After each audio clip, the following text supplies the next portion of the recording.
So in this week's video, we are going to break down our internet.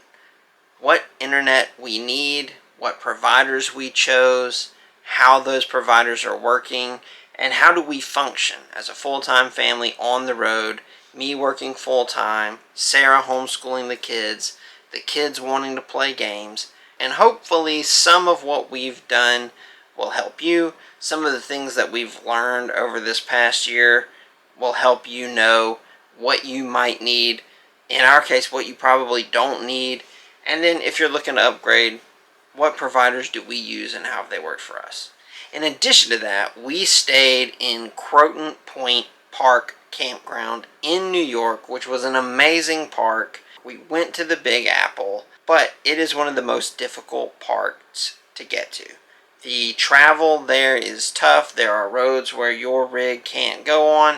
So Sarah had to do quite the bit of research to figure out how to get to this park, because originally our GPS was going to send us somewhere that may have scalped the top of our camper off.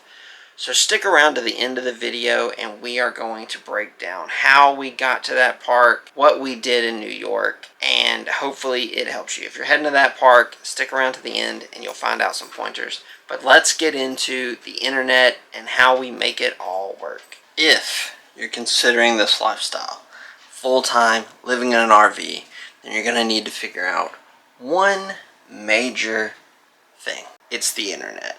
So in today's video, we're going to talk about what do we do for the internet, what we have, why we chose what we chose, and how it's working for us.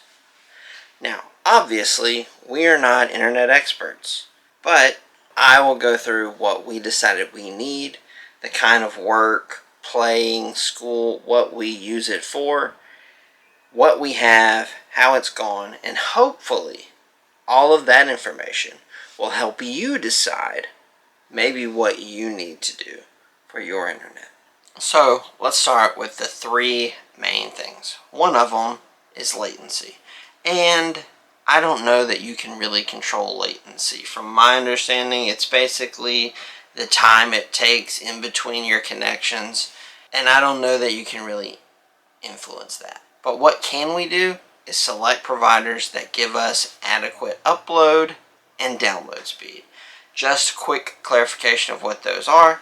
Upload speed is anything going from you out into the interwebs. So if you're on a video conference call, your video, voice, everything going out is upload.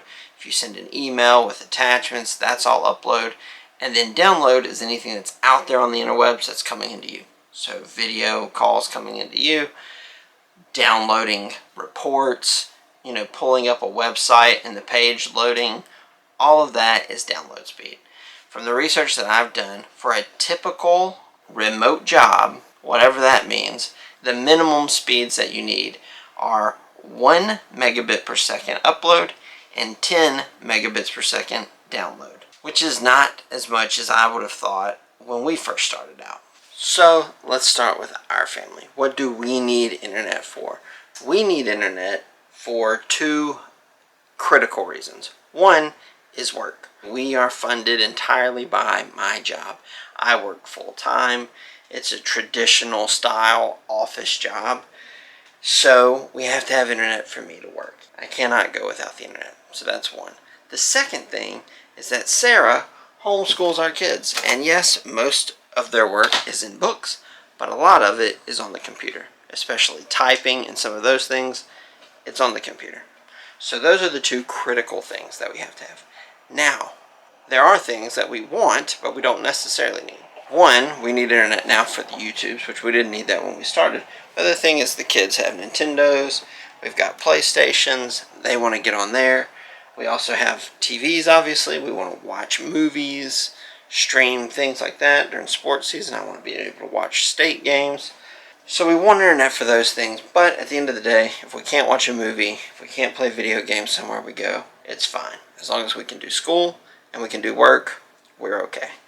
So those are the two primary things that we looked at when we needed internet. So one of the most difficult things that we found when we were trying to choose an internet provider is exactly that, work, right? So what does it take to work? The problem is that no one has your job except for you. So trying to compare your job to my job is going to be difficult. So I'll try to break down kind of what my day looks like so that you can then compare that to what your day looks like, and maybe you can get a good idea of what you'll need to get your job done. So for me, I usually have anywhere from 1 to maybe 3 conference calls per week. They're usually less than 30 minutes with a team of people. Other than that, most of the job is manipulating Excel spreadsheets, downloading reports, using the internet and websites that are company portals, internet, intranet, all of those things. Now the spreadsheets that I use are huge spreadsheets. We deal with a lot of data, so most of my spreadsheets are over 100 megabytes. If you're not sure about the whole megabyte thing, just to give an example, most of the spreadsheets I have between 250 to 300,000 lines worth of data, and then usually anywhere from 20 to 30 columns. Schooling wise, it's usually just simple online programs where they type and it tracks it. So we don't have a lot of internet usage needs. Now some of you may have a lot more conference calls. Maybe the entirety of your schooling is online. I know that's an option. There's a lot of online schools now. And for you, the internet may be different. But if you do traditional homeschooling with books, some of it's online, and then most of your work is data-based, not really video conferencing, then you may be comparable to our situation.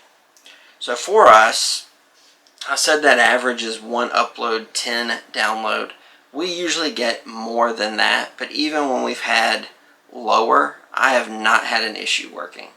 There are a lot of times where we aren't able to play video games, or maybe both of the kids can't play video games on separate systems, so they may have to play together. But for the most part, we've not really experienced a lot of issues, and we've done so for almost 10 months now, coming up on a year. So that's the thing I would do first, is figure out what is your needs. What are going to be your internet needs? And then based on that, what kind of speeds are you going to need? And I would highly recommend, with the growth of remote work because of COVID, there are actually a lot of very good articles with data and research about what kind of internet speeds it takes for an office job that is remote. And you can find out a lot of things there about what different applications, how much upload and download speeds they need. All kinds of things can be found on the internet. A lot more than we were able to find back when we first started. Once you've done that and you know what kind of internet speeds you need, then it's about choosing providers. So for us, we have 2 cell phones, obviously. They are through a company that is local to the southeast.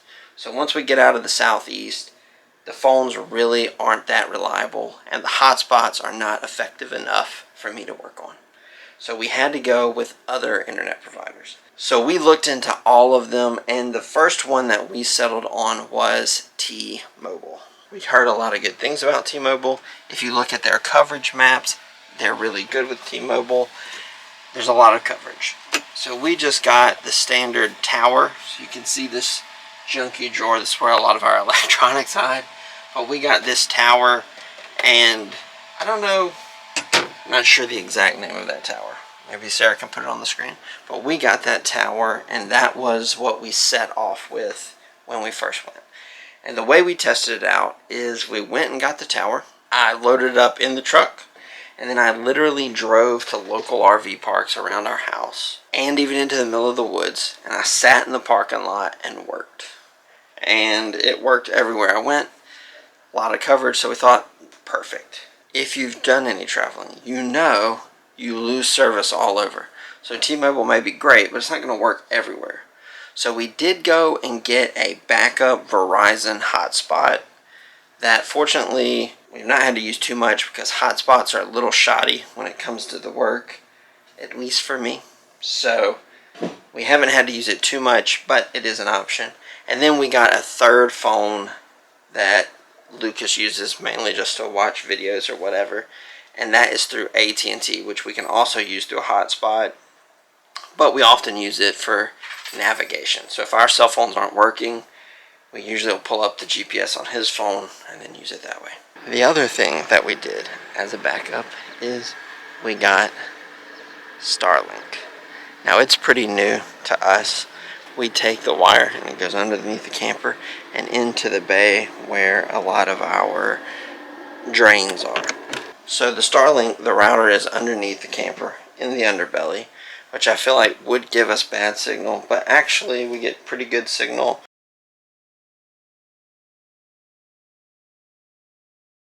regardless of where we set the tower up. The T-Mobile tower is in the bunk room, which is in the middle of the whole camper. So we feel like we've got it pretty well covered. And I think Sarah is toying around with the idea of buying additional antennas, because you can search, find where the tower is, and then stick an antenna up on the wall. So we may do that, but as of right now, no antennas, no special extenders. So where we are right now, which is pretty secluded, we are a 40-minute drive from the nearest Walmart, if that gives you any kind of idea of where we're at. And we've had no issues with work at all. We've been able to watch movies, all that stuff, no concerns whatsoever. So just to give an idea, this is T-Mobile. You'll see it says T-Mobile. And we're getting 12.9 download, 1.24 upload, which is about the minimum that you would need. And we've had absolutely no problem. For Starlink, see it says Starlink, 9.9 download, 7.25 upload. And again, we've been able to use that, no issue. So I really think when we first started, we grossly overestimated how much internet speed that we would actually need, and really have found that pleasantly surprised that we've not actually needed that. Now I've heard of people, we've met a couple of people who have gone with Starlink exclusively, and I don't know that that would work.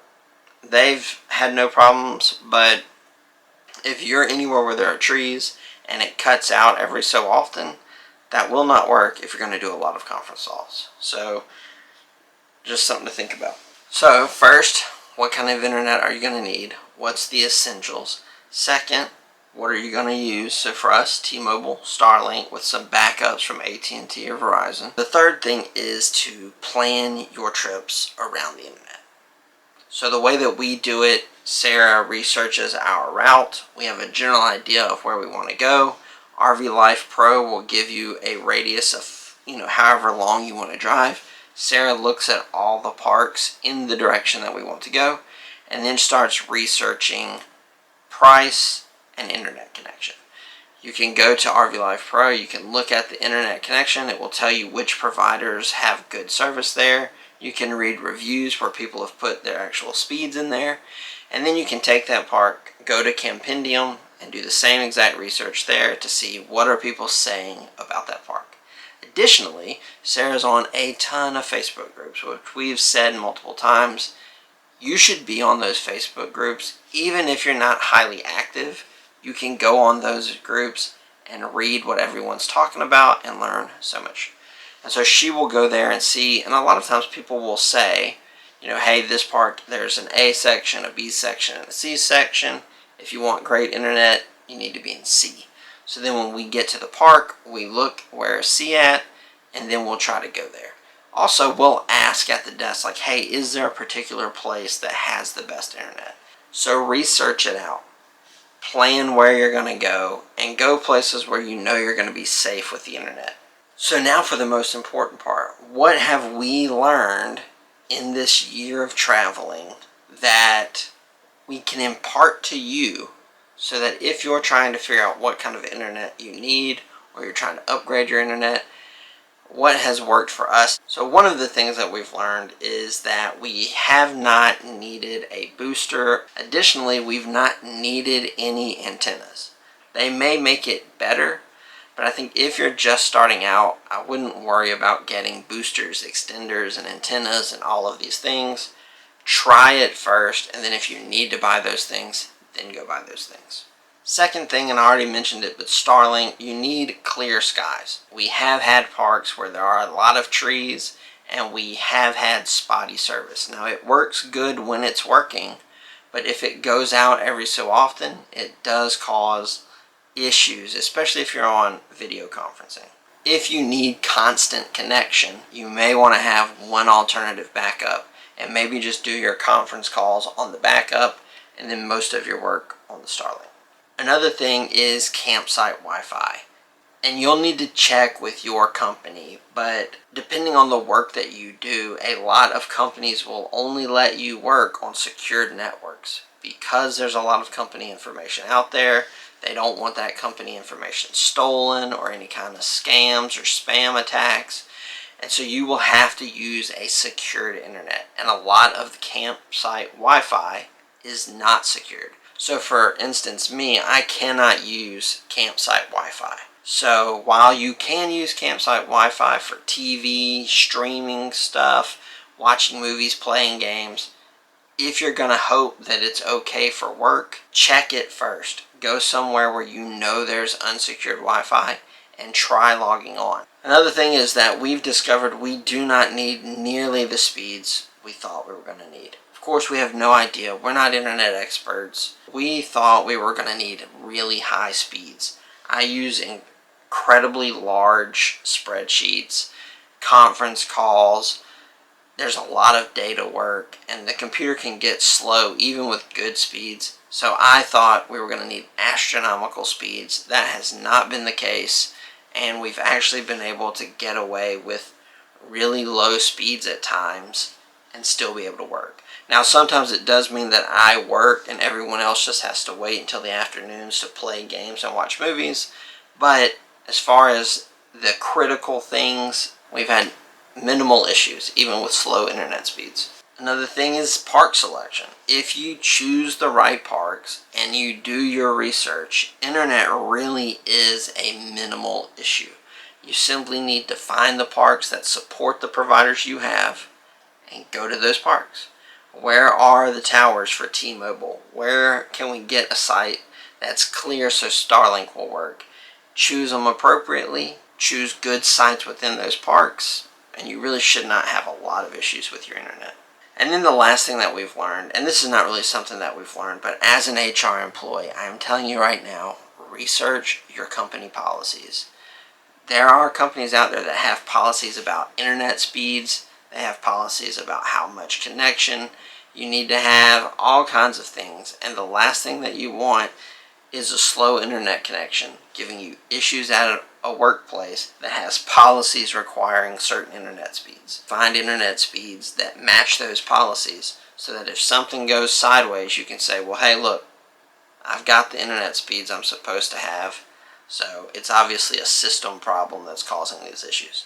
So just be careful of that. Read your company policies. Make sure that whatever you're doing internet-wise matches what they say you're supposed to have. Because so many people are going remote, it's a lot bigger deal. And you'll find a lot of things out there in your company's policies about speed and security. So make sure that you're looking into that. While we were in New York, we knew that we wanted to visit New York City, so we stayed at a campground that was fairly close, that had relatively easy transportation into the city. So we stayed at Croton Point Park, which is in Croton-on-Hudson, New York. It is on the Hudson River. The campground itself was wooded, but there were some areas that you could walk out and see the water. And there was this really large hill in the middle of the campground that used to be an old landfill, and it's since been filled in, so it's like this big mound, and they have walking trails around it. You've got to go to the top of these. They're gorgeous. They have the best sunsets and just the views of the sky and the river. So pretty. Also, we saw a lot of deer out walking on them and around the entrance and exit to the campground. We got a site that was directly across from the playground, so Harper and Theo both really enjoyed that. The site that we stayed in was a little difficult to get into, but we really enjoyed the placement with the playground. It was a 30 amp site, so it was probably meant for smaller campers, but when I called and made the reservation like 6 months ago or something, it was all they had, and we took it because I really wanted to stay there. Croton Point Park was really nice. Not a ton of amenities. There was a beach that we did not end up swimming in because it was cold or raining on the days that we could have. We did take a little drive down the road while we were there to go and see the Croton Gorge and the Croton Dam, which was kind of neat. What? A gorge? Whatever that is.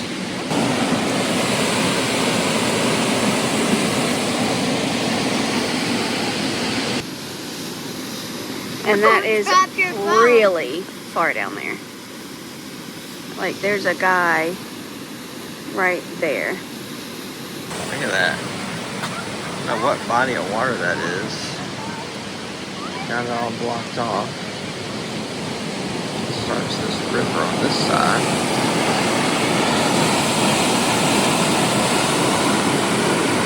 This is the road. We parked around that corner on the side of the road. And then it's blocked off in two places. Like, you can tell, I mean, there are signs for speed limit and stuff. So you can tell it used to be traveled, but it's all blocked off now for whatever reason. One of the main reasons that we chose the park is because it was a relatively close proximity to New York City, and there is a train station right there at the front of the park. When you first pull in, you basically cross over the train station to get to the campground. So we drove our truck up there and parked. I think it was like $7 at the time that we went to park for the day, and then we got on the train there and drove it into the city. If you're not familiar with public transportation, the trains, in my opinion, are not well marked. The trains aren't really marked. You just have to go to the track. So when you buy your tickets, which I would recommend doing in an app, MTA Train Time, you can get on there and buy the tickets directly on there. I know our trip over was during like peak time, so we paid a little bit more for the kids, and I think it was around $40, and on the way back may have been around $30 because the kids were a little bit cheaper. Not super cheap to get there, but we did ride from Croton-on-Hudson all the way into New York City and got off at Grand Central Station, which I think was like an hour ride. At this point, we all have already figured out that we're not big fans of the city life, and that there wasn't a whole lot in New York City that we wanted to do and that we felt comfortable doing and that we could do walking around with the 2-year-old. So we got more of the big bus tour tickets and rode the bus around to see the sights.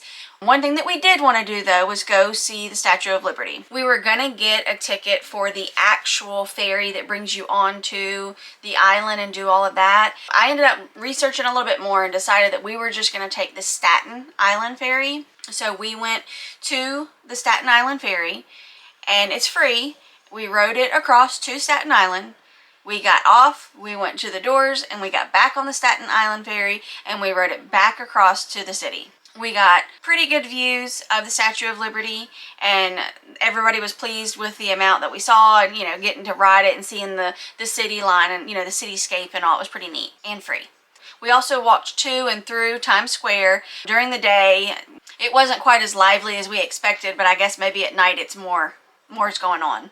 For lunch, we found a Chick-fil-A that Harper could eat at, and there was actually a pizza restaurant right next door, so we got our New York style pizza there, and it was great. We asked the kids if they wanted to go into the city another day, and they told us that they weren't interested, so they were pleased with what we did. We did find a neat little ice cream shop called the Blue Pig that was really close to the campsite. They have several options for vegan, and I think even gluten-free too. There were lots of options for Harper to eat. She got something that she really enjoyed. I got some kind of lemon curd concoction. They have like a weekly special, and it was amazing. Highly recommend that you check it out. One thing about New York is that there are parkways that 18-wheelers and RVs and things are not allowed to go on. They're only for cars.